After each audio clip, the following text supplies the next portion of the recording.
know what it means for the men's team and the women's team and, of course, the people of North London. Why is the North London derby so special? Yeah, I mean, having been to them, I mean, when I was playing for Arsenal, the Tottenham women's team were in the leagues below. Now, you know, in the WSL, Arsenal are in 4th, Tottenham are in 5th, so there's that rivalry. I think, you know, these two sides, they often just battle who can finish higher above each other, don't they? They're not focusing on even the league. They're just thinking, we need to finish above them. And to be honest, of all the atmospheres I've been in, Arsenal-Tottenham is definitely one of the most intense environments. I mean, you're talking police escort from Highbury and Islington train station. You know, the fans are going along with the horses and all that. Like, and there's not an atmosphere quite like it, to be honest. My dad's a Gooner, so I've been to a number over the years, and the feeling, like the fans, they just love it so much. And you know, for me, I've been to a lot of places all over the world and been part of a lot of rivalries, and this one's definitely up there. We've just had a Wolves West Brom on there. We had Alfreton Town versus Mansfield Town. Keep these coming in. I love all of these, by the way. So you talk about the North London derby there, but you've never made any secret that you're a Manchester United fan. What about the Manchester derby? How does that compare? Do you know what? For me, I've always felt like Liverpool were our biggest rivals. And then growing up, Man United fan and Arsenal, obviously proximity of Arsenal being in London compared to Man United, but I've always felt like they were our rivals. And some people will say, oh, you know, not anymore. I still feel the same. You know, my dad's a Gooner, so sometimes we'd go days without talking to each other. I loved playing for Arsenal.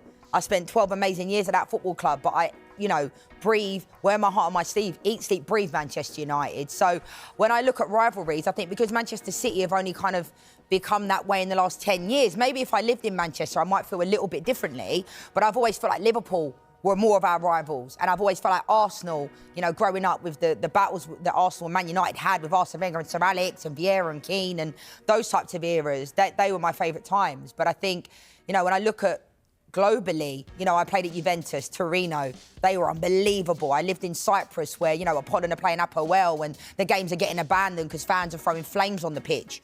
You know, and when I played for obviously we don't like to see, but I can see what you mean. That kind of does make it sound, well, much more fierce. No, it is. And you look at, like, even in the Netherlands, you know, Feyenoord in Rotterdam, like, you see that one bridge all the fans come across, like, there is this hostility there.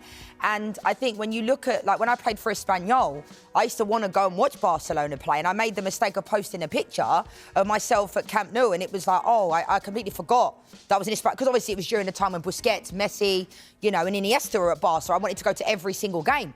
So then I just used to go and didn't post about it because it was almost like, you know, the Espanyol fans, I had to, it was kind of naive of me to think that wasn't a thing. But at the same time, like, I understood, you know, I'm an Espanyol player and I've gone to see Barcelona play and the fans didn't like it, and I get it. I've known players who've played for Genoa and Sampdoria and their families, and there's certain restaurants in Genoa who are for, like, Sampdoria players can go there, Genoa players can't, and vice versa.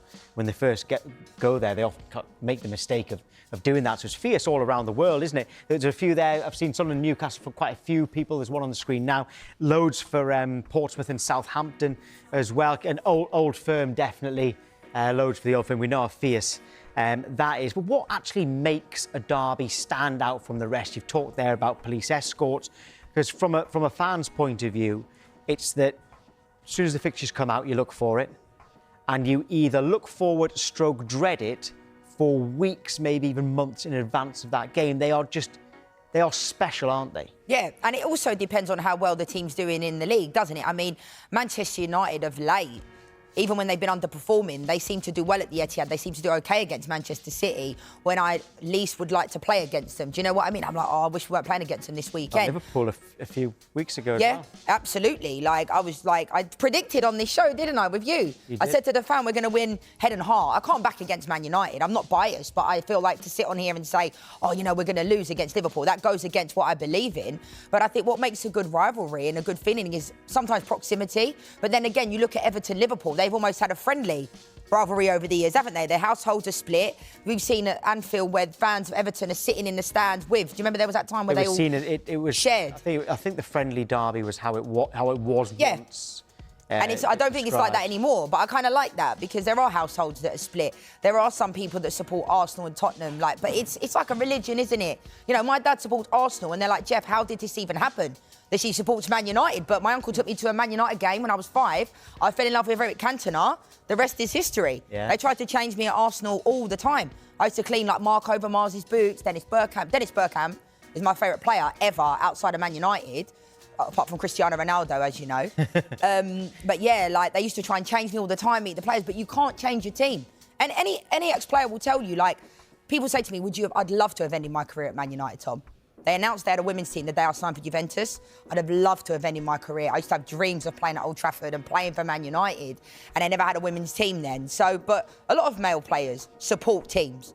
You know, Darren Bent supports Arsenal. He played for Tottenham. Yeah. Doesn't mean you don't want to win. Pickford makes no secret of it. It never do. Shearer didn't before he went back to Newcastle as well.